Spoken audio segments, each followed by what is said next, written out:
Hello everyone, in this episode of the Moon Podcast, I'm going to show you the 7 elements of art. These are the vital components of creating art. For those of you who want to create art and frequently ask yourselves, how shall I express myself? What technique can I use? What works for me? My suggestion for you is to experiment. As we explore the 7 elements, I will be talking about other works of art by other artists. Hopefully this will inspire you to help guide you into creating your own masterpiece. For those who say they can't draw, this will be a good place to start. After all, art is good for our mental health. It's a way to express our emotions. It's how we convert something subjective into something objective.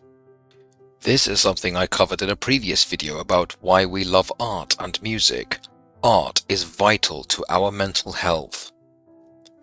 The 7 elements are line, shape, form, space, value, color, and texture. So let's begin. Line. Line is the basic element. We need it in order to create the edge of something to follow. It gives a sense of direction, or to indicate motion. Lines can be used to create shapes, tones, and textures, which I will cover shortly. They can be straight, wavy, zigzag, dotted, curly, etc. In fact, line is like writing and calligraphy. If you can create letters with lines, imagine what images you can create. In a way, writing is a form of art. You are creating lines that resemble images. Each letter is a drawing of some kind. It represents a sound. When you put them together, you get words. All these things are about communicating thoughts. For more information on this topic, I recommend you read The Alphabet by David Sachs. To prove my point, I've had people coming up to me saying that they can't draw. I ask them to write the letter J, and then I tell them that they drew a fishing hook. When I ask them to write the letter S, I tell them that they drew a snake or a strand of hair. That way, they break out of their limiting belief that they can't draw. It's amazing how something so simple can expand into something detailed. So again, lines are a good way to start for creating artwork. Grab a pencil, grab a pen, a crayon, a paintbrush, anything, and start scribbling. You'll never know what you create. Let's take a look at some examples with good line artwork. The Bayeux Tapestry. All the figures are created with lines. The whole thing tells the story of the Battle of Hastings. Kind of like an early comic book. Who says we can't weave art? This is a wonderful example of embroidery. Even as simple as Japanese block print by Utagawa Kuniyoshi, creating illustrations with few lines. Lines can be patterns like Celtic knotwork, for example. The rest is up to your imagination. Shape. Shapes are flat, two-dimensional areas. They can be defined by lines, colors, and textures. They can be geometric with straight lines or curved lines for rounded shapes. When it comes to shape, one thing that comes to my mind is the rose windows of Gothic cathedrals. Shapes, round and straight, beautifully combined. Another thing that comes to mind are the patterns of Persian and Turkish rugs that are geometric, round, or both. We can take it even further by going for cubism, taking a look at the works of George Braque and Pablo Picasso. They broke down objects into dissectic forms and reassembled them to suggest various viewpoints. It's like looking at something from various angles at the same time. Their artwork is created by combining shapes that resemble the still life. Form. Form refers to three-dimensional objects. They have height, width, and depth. Basic forms are cubes, spheres, cuboids, cylinders, cones, pyramids, etc. With practice, you will be able to familiarize yourself with how to draw more complex three-dimensional forms. Expanding from these, they can become more unusual forms you can create. From here, you can expand into still life, such as a vase of flowers in a vase. This painting, Bouquet of Flowers, was painted by Jan Bruegel the Elder in the year 1610. Or you can draw live animals such as a horse. One painting that comes to mind is Mambrino by George Stubbs, painted in 1790.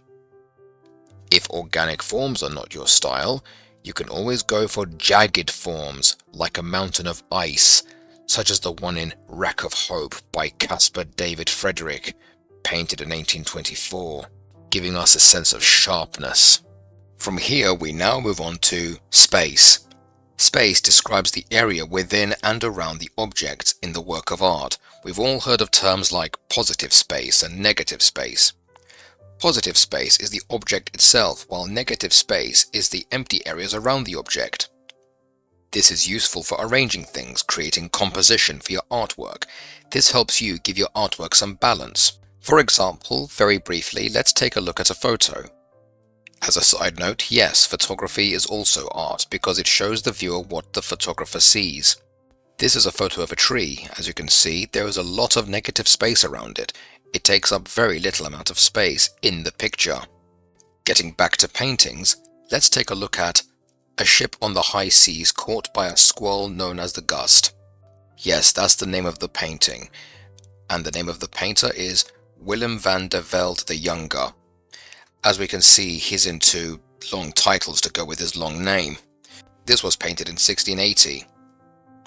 The ship mainly fills the lower right of the painting, while the rest of the painting shows the sea and sky, giving us a sense of scale.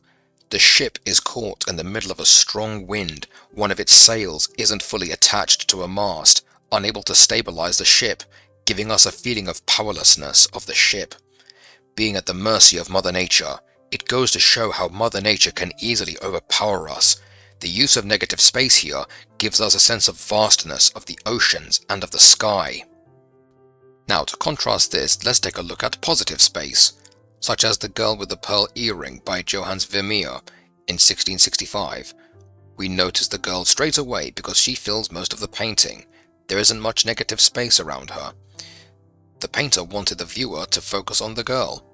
The space around her is a mixture of black, dark brown, and dark blue. If you look carefully, you will see some earthly greens.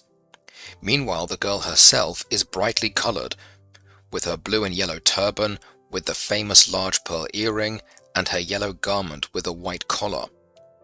With an enigmatic facial expression, her elegant face looks right at the viewer.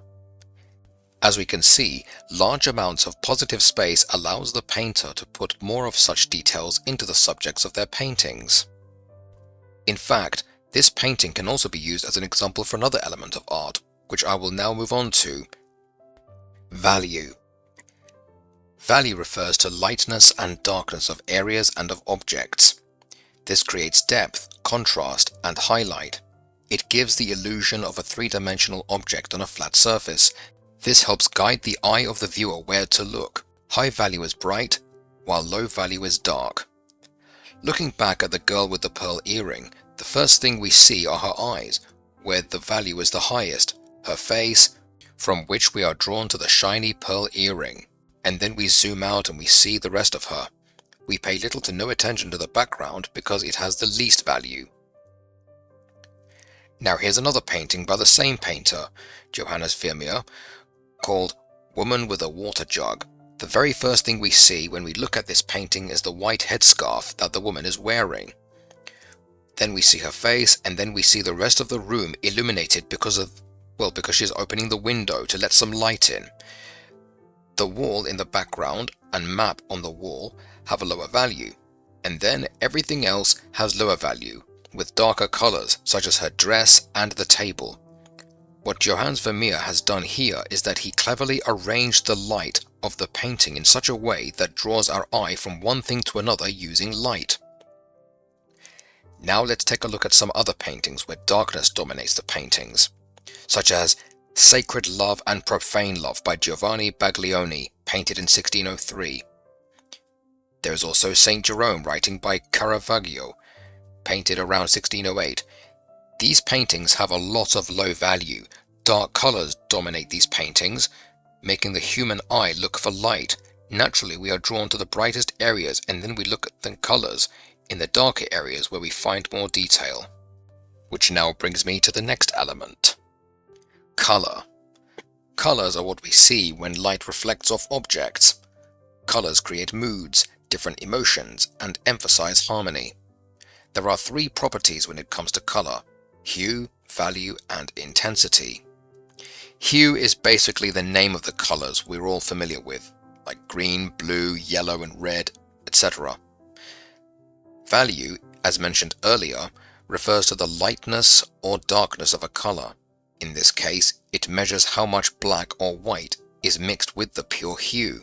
For example, when white is added, the value is higher and become known as a tint, and when black is added, the value is darker, making it a shade. And there is intensity. It's basically how pure the color is before it gets mixed with other colors. High intensity means that the color is pure and bright, while low intensity means the color is more dull and muted. There is so much we can do with colors. I mean, let's take a look at Raoul Duffy's The Paddock at Chantilly and his use of colors. Who says the colors have to be accurate? Then there is Wassily Kandinsky. He painted the Blue Rider. He cared more about color than form. In fact, he became part of the Expressionist movement, which is a topic I talked about in a previous video about Siebert von Heister. I recommend you go and check that out. You can also use color as the ultimate theme for your artwork. Let's take a look at Dante Gabriel Rossetti's The Daydream that was painted in 1880. His use of green here is giving us a sense of being immersed in Mother Nature, giving us a sense of peace and harmony, and right in the middle we see an elegant lady with pale skin and red lips, to give us some balance and contrast. For those who don't know, complementary colors are opposite colors. Red and green are complementary colors. Blue complements orange, and yellow complements purple. To illustrate this, I have chosen a good example. Look no further than the poster for the Dark Knight movie that came out in 2008. When we look at this poster, the first thing we see is the bright orange Batman symbol that stands out of the rest of the environment that is made of various shades of blue, because these are complementary colors. Speaking of complementary colors, let's take a look at another painting, something that complements our previous painting. Instead of green, we have red. Instead of a lady with positive space, we have a man surrounded by negative space. Here is Sadak in Search of the Waters of Oblivion by John Martin, painted in 1812. The painting is of a man trying to climb on a cliff while surrounded by a vast landscape with mountains with jagged edges. The whole environment is made of the color red, giving us a sense of struggle and danger. John Martin gives us a biblical image of humans' insignificance compared to the overwhelming power of nature. What we are seeing here is the yin and yang captured in art, the beauty of nature, which is what I talk about in a previous video.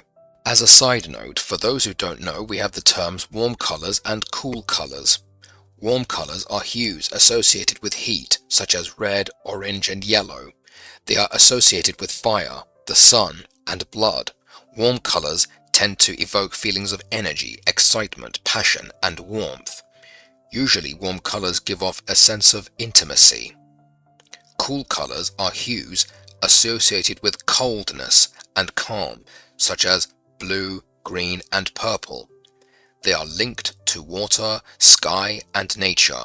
Cool colors tend to evoke calmness, peace, serenity, or sometimes sadness. Usually, cool colors give off a sense of distance or spaciousness. Once again, we are seeing the phenomenon and how we evolved and how we were shaped by our environment, which are topics I covered in previous videos. And now we have the final element of art, and that is texture. Texture is how something looks to touch, giving us a sense of how it feels.